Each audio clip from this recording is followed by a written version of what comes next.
Should I start? Hi, everyone. Welcome back. Hope your break was good. I'm Lelany, for those of you who don't know, and our panel today is about app discovery. It's rating apps. How can users find mine? So, discovery on applications. So, we all know having a great application sometimes isn't enough. So, how do we get users to download it and use it and socialize it? So, today we have a fabulous panel, and I'll allow them to introduce themselves, but not too long. Hi, Oded. I work for Amdocs.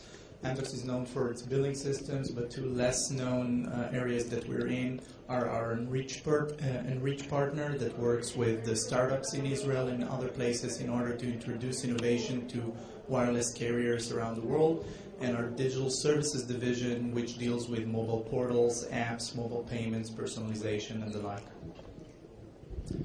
Hi, Roy Carthy. My main gig is managing partner of Initial Capital. I also write for TechCrunch.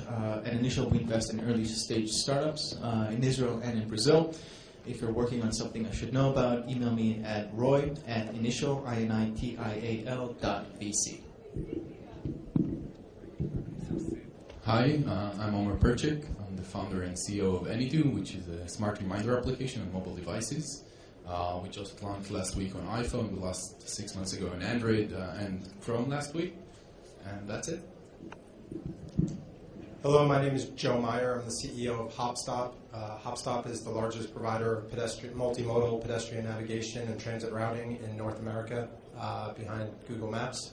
We're a top 10 mobile app across 5 different marketplaces. And as a large location-based service, we monetize our platform through location-targeted ads. Great, thanks. I'll start by a few questions, then we'll go to the audience. So the first one I have is, Omer, for you. You've seen huge success with your applications. Can you let us in on a few secrets of how a developer could see the same success as you have? Thank you. So one of the things that we did was to build a very simple product.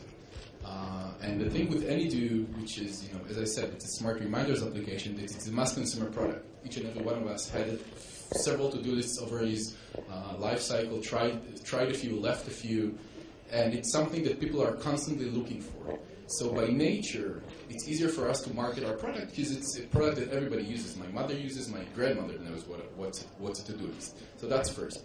The second thing is that we were really much focused on the experience. We've built a superior experience over Android, and now I think we've done as well on iOS and Chrome, which is very important for our users. In terms of discovery, on Android I can tell that we started to get traction with the initial app that we had like 2 years ago by promoting ourselves through the search results. As I said, to-do list out of itself is a mass consumer product, so people are searching for to-do apps. So me coming from an SEO background, search marketing, etc., was able to make that once someone writes the word to-do list on the Android market, our app showed up first. And that's a very powerful tool. There are several other ways to get distribution. I think the Open Graph by Facebook is currently the most exciting one. Currently, the Open Graph of Facebook is just like when 3 or 4 years ago they launched their apps, and you saw, tens and hundreds of apps that are getting mass traction in very short time by just getting on a new platform. And I think that's a great opportunity for everybody that sits here to deeply integrate with the Open Graph. And last is, getting great PR.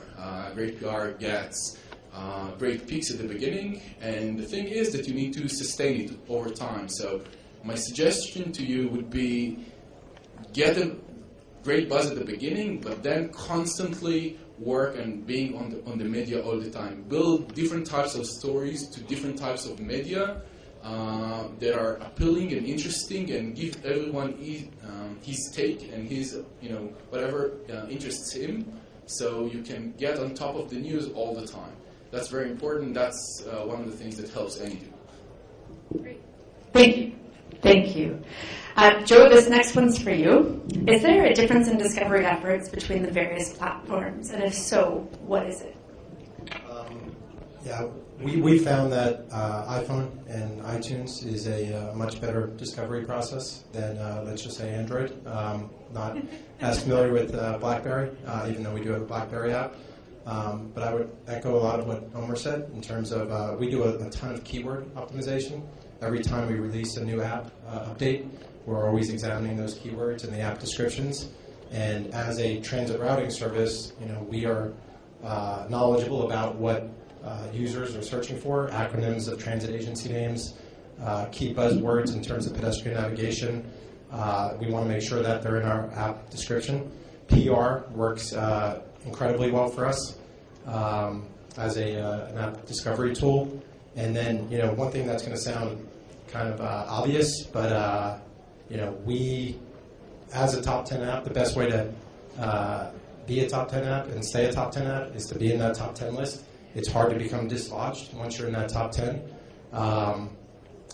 We started out as a web-only service around 6 years ago, so we leverage our website and our mobile website to drive app downloads. We use it as almost a marketing channel for our apps.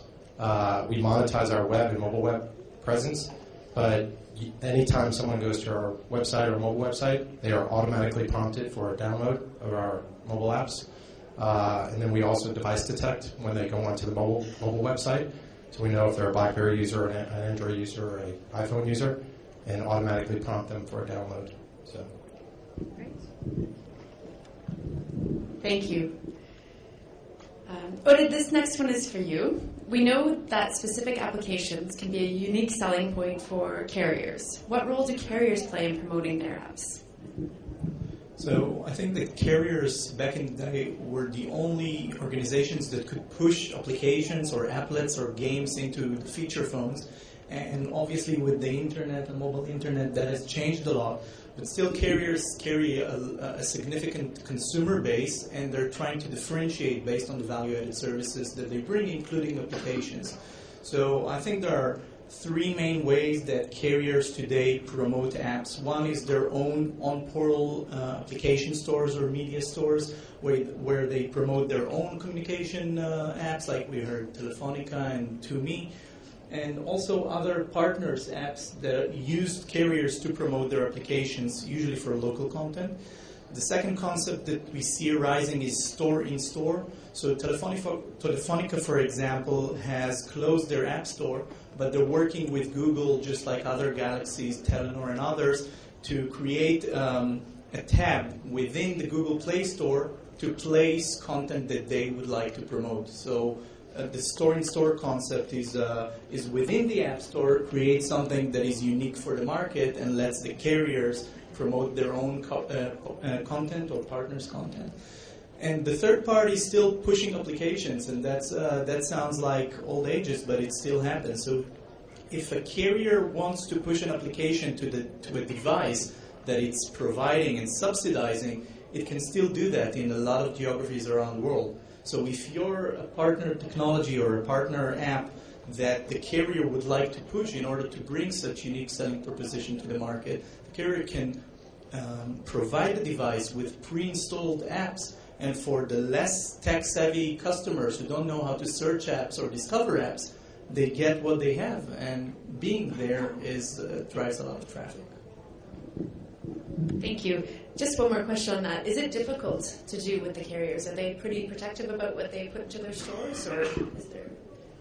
Do you have an answer? That's not when I threw it. Yeah. So carriers are, they are big whales, and some of them work slowly.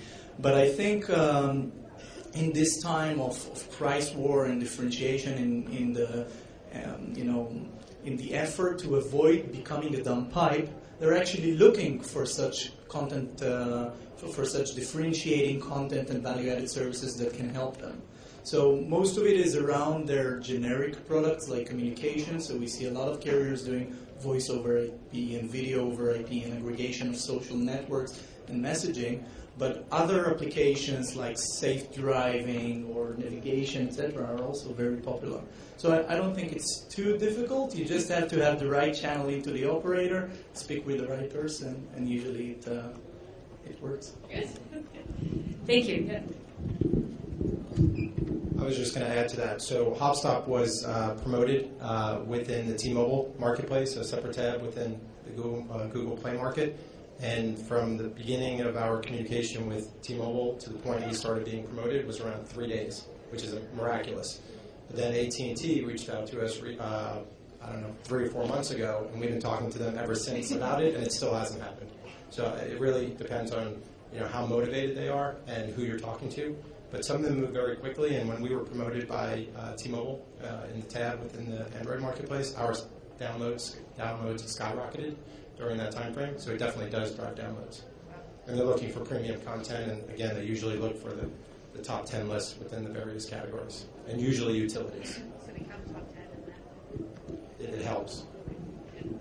Thank you. And Roy, we're not going to let you sleep here.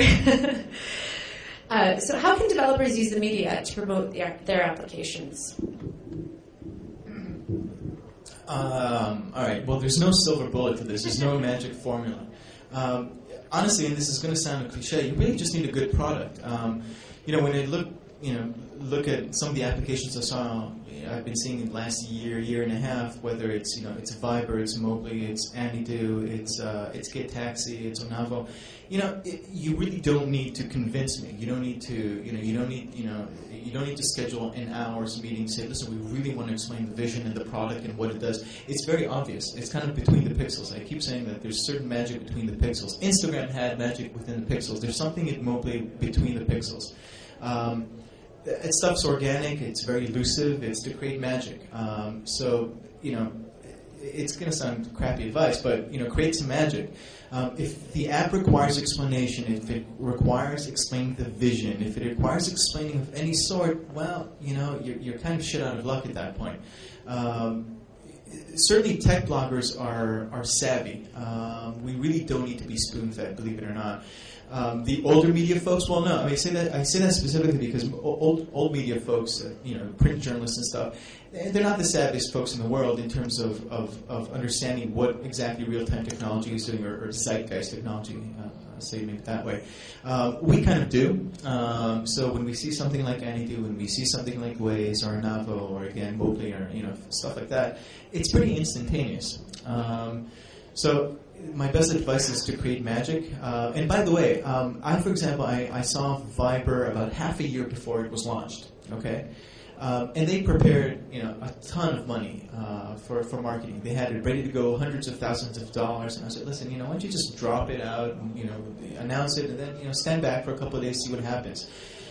People think that there's something, that there was something special that they did. Well, they didn't do anything special, just the gods shined upon them. Okay, it was a good app. The messaging was correct. The writers, every single person that reviewed it raved about it. You can't buy that kind of stuff, and you can't really architect that kind of stuff. You can just do the best possible job you can do with an app, and if it's not up to par, if there's no magic to it, I guess you got to go back to the kitchen and develop some. Sure. Well, I'm a bit of a skeptic about it. I agree with you and with Omer that a great product is a must, but from our experience, if you don't put some money and a lot of marketing into it, then you never get there. So our friends at AppSpire, for example, are one way that we discover apps at Amdocs, cool apps that we can promote to carriers. And the question is, what is the right mix between? Because even getting to TechCrunch or other bloggers takes some effort, takes relationships and some money sometimes. All right. Well, it's a good question. So maybe I'll explain it this way. There's no question you need to put money on this thing. Okay. I find that mobile app makers, especially if it's like mobile first or mobile only, they lack certain savviness and aggressiveness and ingenuity when it comes to practical, hands-on mobile marketing, the money that they spend, etc. So there's that. You can certainly become wiser at it. It sounds like you guys are a little more savvy at it, and obviously it sort of shows. But 600,000 available, the gross majority of them aren't all that savvy. Secondly, you do need to put money on PR. Okay, some folks think that PR is a luxury and PR is expensive. If you need to spend anywhere from $5,000 to $10,000 getting to TechCrunch, certainly I wouldn't pay that much just for a single, outlet, but, even if it's two, if you get like TechCrunch and the Next Web or TechCrunch and Mashable, whomever, it's actually pretty good money spent if you look at it in the grand scheme of things. You need to be wise and hire the right firms and stuff like that. And if you want to contact me and ask me about that kind of stuff, I'd be more than happy to. There's really bad PR firms, most of them, and then there's very few good ones. And the few good ones, but that's sort of the idea. You need to be savvy. You need to hire the right people that come up to folks like me and don't spoon feed us, don't bring us nonsense, and are able to pitch it correctly, where we see this thing and say, oh, holy shit, this is really quite interesting. Like, Mobley wasn't on my radar. A friend who's a PR person showed it to me. I was like, shit, this is something really interesting here. I really want to meet them. They didn't even ask for the meeting. They just I saw something interesting and said, hey, So bring that visibility. That costs money.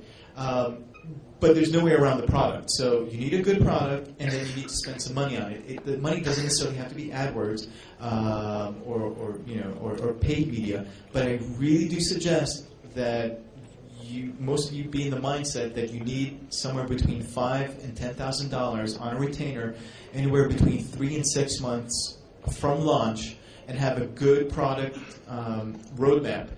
As Omer said, you kind of need to continue it. It's not a sprint, it's a marathon, so you need kind of milestones, so maybe, and you're not going to get a post a month, okay, but like every couple of months, if there's something significant, something interesting, you need to be there, you need to access, and the right PR people can get you the access, the right PR people can get you the relationships going. I'm buddies with almost every company I cover, okay, because I like them, and I like the product, and I like helping, and, usually PR firms aren't all that great at developing that, so you need to be very wise. And I'd say it's a very fickle service to hire, but if you do it right and you get the right firm, it can be very, very beneficial. So.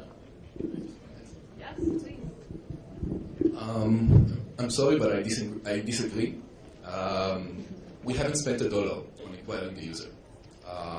We haven't spent, I hired a PR firm for our Android launch, and I fired them after a day. Most of the most interesting pieces we got on TechCrunch, on Mashable, wherever, Lifehacker, were done solely by me. We haven't spent $1. Users are highly satisfied. I think most PR firms, from the founders that I'm talking to, are shit. There are several of them that are actually very good. Most of them are based in the US. I can give you an example. There's a company named Outcast that works with Facebook and Twitter and some other folks that are very good but very expensive. They cost tens of thousands of dollars a month. So at the beginning, my suggestion to you guys is build a great story. Build a great story. Make it easy for those reporters to talk about you. Reach them in various ways. They are usually on Twitter and on Facebook and wherever, Google+. Reach them, tell them the story. They're usually interested in listening, because that's what they do. That's their job. Build a great story. That's once you do that, you're covered. So I would agree with Omer as well. HopStop has spent $0 on marketing. We haven't bought a download. We haven't. We retained a PR firm for a few months, but realized we got just as much press without the PR firm as we did with the PR firm. I think the key thing is having an app that provides some sort of utility to people's lives. It doesn't have to be a boring utility, but an app that people depend on, that's a must-have app versus a nice-to-have app. An app that people are going to use every single day. People need directions every single day. So people use our app every day. 25 times a month, our app users use it. It's not just about downloads, it's about engagement. The other thing about PR or press coverage, so nothing against the TechCrunches or the Mashables of the world. They're great for buzz within the tech community, but the tech community is actually a pretty small community, even though there's 500 of us here and thousands in other tech-centric markets. We try to get mentioned on mass market publications. We're going for end users. We're not going for tens of thousands or hundreds of thousands of tech geeks. Nothing, I'm a tech geek myself, but we're going for mass audience. So being in a top 10 list of Time Magazine, top 10 list of Travel and Leisure Magazine, These types of mentions drive far more downloads for us than a mention in TechCrunch or Mashable. The mentions in TechCrunch and Mashable are great if you're an early stage startup looking for validation and some initial acceleration of your apps. But if you want consistency over the long term, you need to be an app that provides a utility to people's everyday lives so that those users tell other users about your app. And word of mouth is the most special marketing out there. It's what works for HopStop. One HopStop user has a great experience using our app. They're going to be prone to tell 3 other people about HopStop, word of mouth. And that really works well for us. So have a great product, continually iterate it, make it better with each iterative app that you produce, and then listen to your users. We get a ton of feedback at HopStop, and we make enhancements to our app based on what users are telling us, not what reporters are saying. Yeah, it's a good point that Joe raised, and I say this, as TechCrunch. Do not disillusion yourself. TechCrunch, Mashable, all those folks will not create your company. Okay, I've seen this for nearly 5 years now. There's not a single company that was made by a post, okay, or by coverage by the likes of TechCrunch. So, if you think that your main objective for launch is that, then you have it wrong. And you need a far longer reaching, this is a marathon. You need a wider, longer strategy. Even if you get into TechCrunch, nothing might happen. I mean, if, again, the gods shine upon you, fabulous, but they don't shine upon folks, every Tuesday and Thursday.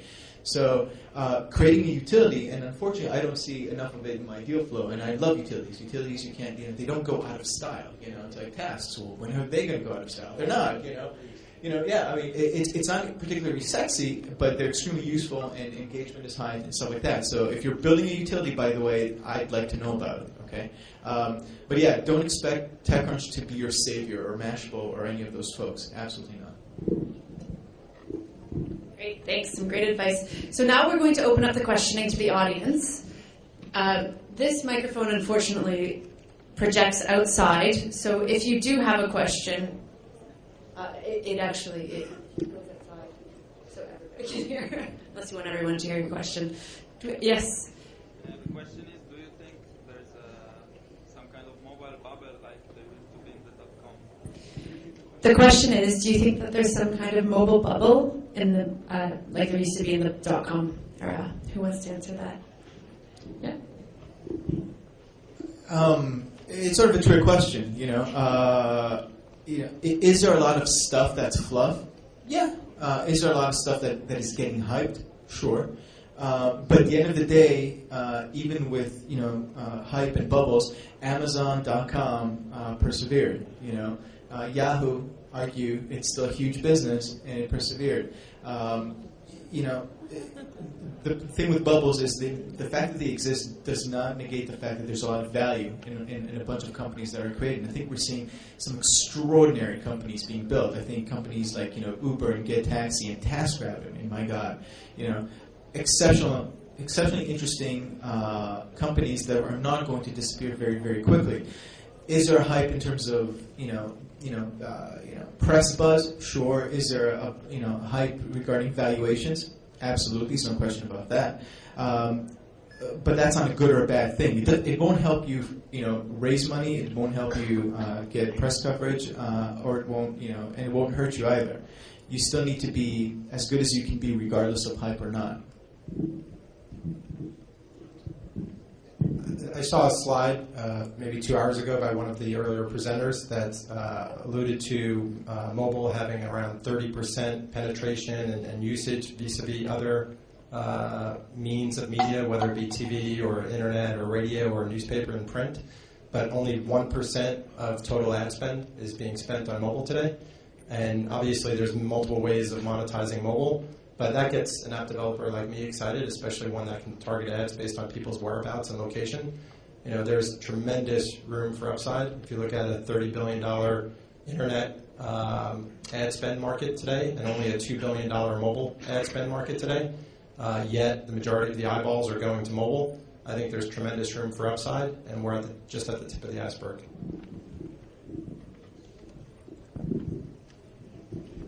I think mobile is definitely not a bubble, right? It's happening. It's a new way of life, and the new generation is growing up with mobile at their hands, as if there was no internet and no television and no other media device beforehand. So mobile is definitely here to stay, and we see the statistics around mobile payments and around mobile internet usage, and these are definite indicators that mobile as an industry is not a hype. As for startups, I don't feel that startups are getting easy money, this time as they did back in 2000 for the internet. So we're very cautious, about our investment strategy in Amdocs. I think we don't see a lot of our mobile partners getting funding too easily. So I think if there's a bubble, it's very small. Great, thank you very much. We have time for 2 more questions from the audience. Is there anybody else? Yes. There's a lot of action and startups going in the area of search for apps, like Quixie and Chomp and stuff like that. Do they bring any real traffic to you, app developers? So the question was, there's a lot of activity for search for apps, and does it bring value? So first, I'd say that it's very problematic to get to know where your download on your mobile device came from, in general.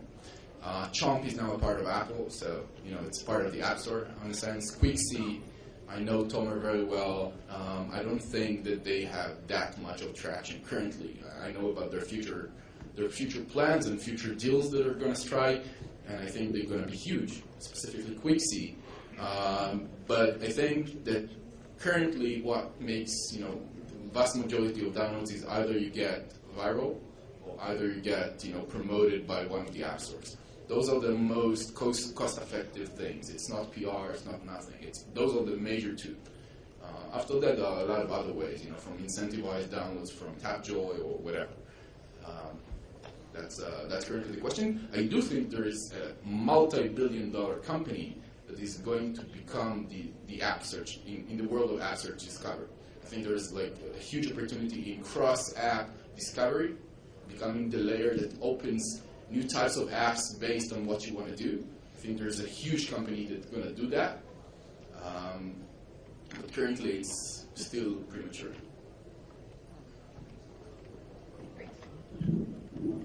Thank you. Any more questions from the audience? Yes. Actually, 2 questions. One is regarding user privacy. There was a post from Apple regarding user ID and that they blocked it, and now they're releasing some tools. Just want to hear your view about user privacy when you develop the application. So the first question is about user privacy.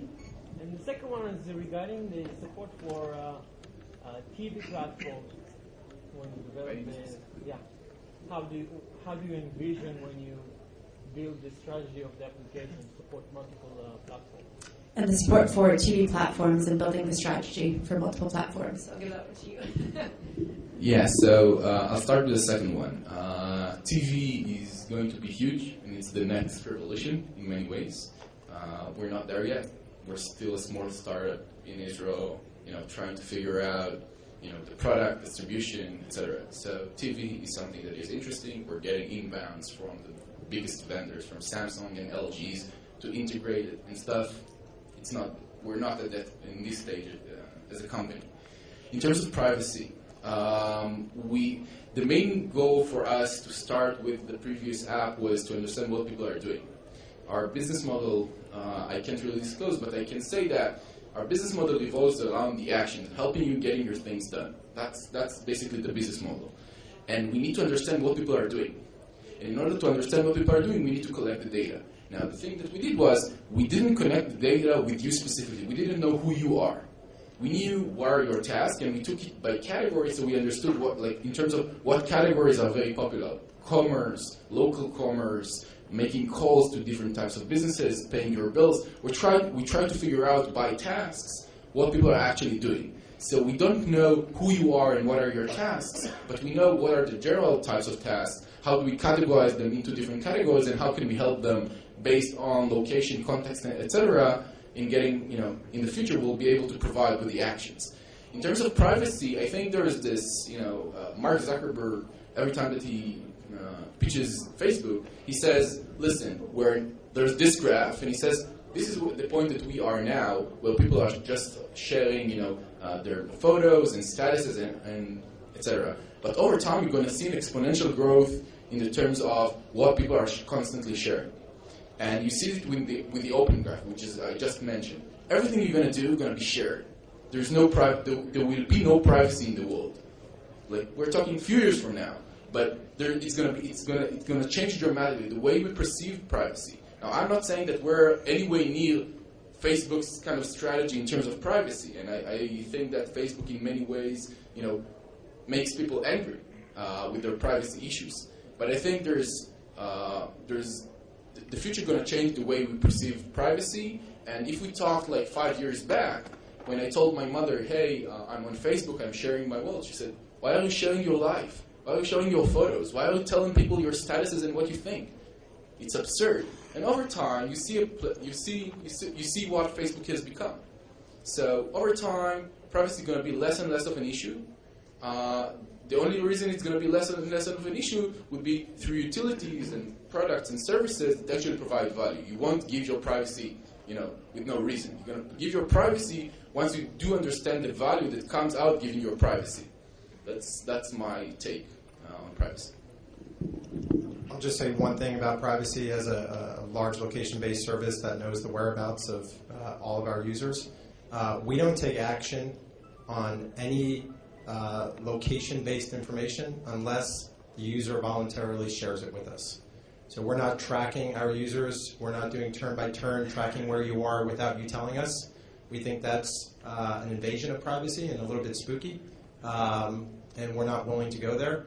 But if you are receiving a free service and are sharing your location with us in order to get a value-added service for free in return, then we will target geo-targeted location-based ads at you, which are almost always viewed positively. But again, we never take action unless you share something with us voluntarily.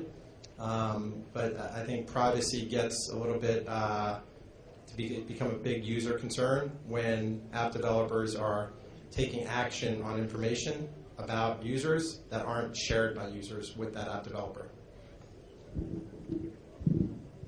I think that privacy is not a goal in itself, other than for people and lawyers, etc. But what really matters for discovery is personalization. If you have very limited space to promote your app, being the top 10 or the featured app in an app store, you want to make sure also as the app as the app store that the 20 slots are used correctly. And for this, app stores and carriers and other people with marketplaces use personalization to make sure that they do take all kinds of characteristics that they have on you and present you with the apps and the content that you're most likely to consume. So click distance and all these terms from back in the days are still valid in this space as well. And that's confusing. And so I think that the personalization is what needs to be accounted for. And here carriers, again, have a strong asset base that they know who you are, they know where you live, they know where you're at. They also know what you're interested in based on your surfing patterns. So, and they make use of this information when they personalize their content within the app stores or on their own app stores, but without sacrificing your privacy in the process. Thank you very much. One last question. Is your mom on Facebook now? Good. Can we just give a big round of applause to our panelists, and thank you very much.